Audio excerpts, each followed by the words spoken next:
வணக்க மக்களே, உங்க எல்லாத்தையும் திரும்ப சந்திக்கிறதுல மகிழ்ச்சி. பொதுவா நம்ம கீழே விழுந்தோம்னா நமக்கு அடிபடலாம், இல்ல கை காலில் வீக்கங்கள் வரலாம். ஆனா கீழே விழுந்து எந்திரிச்சா நம்ம இந்த உலகத்திலேயே மிகப்பெரிய புத்திசாலியான நபரா மாறிடும். கேட்கறக்கே நகைச்சுவையா இருக்குல்ல, ஆனா இப்படி ஒரு நபருக்கு அவரோட வாழ்க்கையில நடந்திருக்கு. வாங்க அவரை பத்தி நாம இன்னைக்கு தெரிஞ்சுக்கலாம்.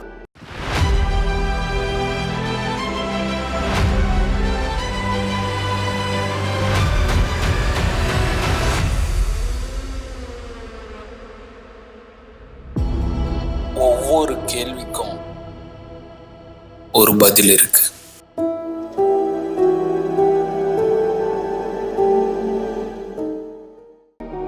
ஜேசன் 32 வயதுல தன்னோட தந்தையோட தொழிலான கடை நடத்துதலை நடத்தி கொண்டு தன்னோட வாழ்க்கையை தொடர்ந்து இயல்பான ஒரு வாழ்க்கையை வாழ்ந்து கொண்டு இருக்கிற ஒரு நபர். அன்னைக்கு அவர் எப்பவும் போல தன்னோட இயல்பான செயலான பார்களுக்கு செல்வது. அங்க போறப்ப 2 நபர்கள் அவருக்காகவே காத்திருக்காங்க. போன அவரை அடிச்சு கீழே தள்ளிடுறாங்க. அவரும் கீழே விழுகிறார். கை கால்கள் ரத்தத்தோட, முகத்துல காயத்தோட மருத்துவமனைக்கு எடுத்து செல்லப்படுறார்.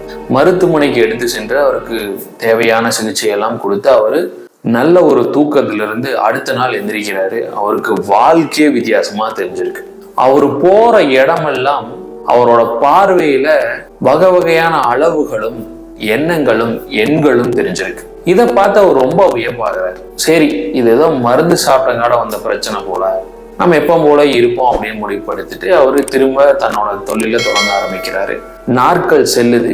இப்போ அவருக்கு தெரிஞ்சதையெல்லாம் அவர் எழுத ஆரம்பிக்கிறார். அவர் கடைசியா கல்லூரிக்கு போனது அவரோட 12 வயதுல படிக்க போனது.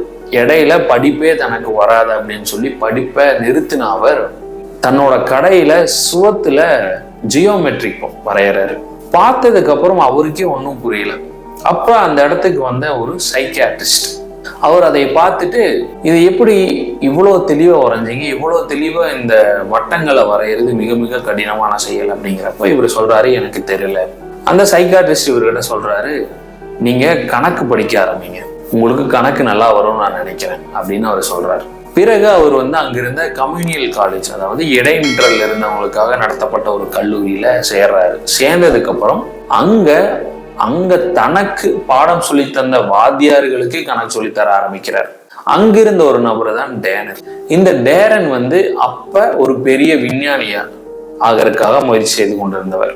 தன்னோட முதுகலையும் முடித்து PhD பட்டம் வாங்கியிருந்த அவரோட ஜேசன் தொடர்ந்து தன்னோட கணித வேலைகளை படிப்புகளையும் தொடர்ந்து நடத்தி வர்றார். நாட்கள் போகுது.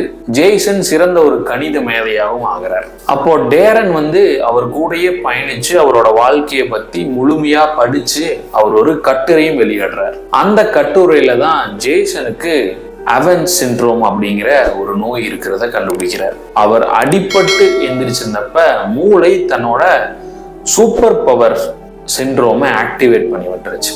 அவரோட பழைய நினைவுகளோ இல்லை அவரோட உடம்புல மறைஞ்சிருந்த ஜீன் மூலமா வரக்கூடிய அதீத சக்திகளை ஆக்டிவேட் பண்ணி விட்டுருச்சு. பிறகு அவரோட வாழ்க்கை நல்லா போகுது. 50 வருடங்கள் நல்ல ஒரு கணித மேதையாகவும் வாழ்றாரு.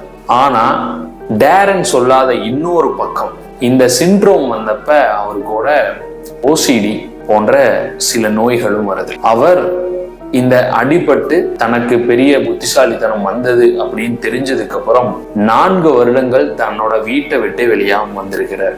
30 நிமிடங்கள்ல 22 முறை கைகளை கொண்டிருந்த ஒரு OCD பையனா தன்னோட வாழ்க்கையை தொடர்ந்திருக்கார். கடைசி வரைக்கும் இந்த OCD பிரச்சனையினால பாதிக்கப்பட்ட அவர் இந்த புத்திசாலித்தனம், இந்த நோய் இரண்டுமே அவருக்கு பேக்கேஜா தான் அந்த மூளை கொடுத்திருக்கு.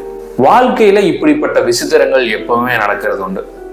இப்படிப்பட்ட விசித்திரங்களை மாட்டிக்கிட்டவங்க ஆசீர்வதிக்கவும் பட்டிருக்கிறாங்க, சபிக்கவும் பட்டிருக்கிறாங்க. இப்படிப்பட்ட வாழ்க்கையில வாழ்ந்த யாராவது பத்தி உங்களுக்கு தெரியுமா? தெரிஞ்சிருந்தா நம்மளோட கமெண்ட் செக்ஷன்ல சொல்லுங்க. மீண்டும் உங்களை சந்திக்கும் வரை நன்றி, வணக்கம்.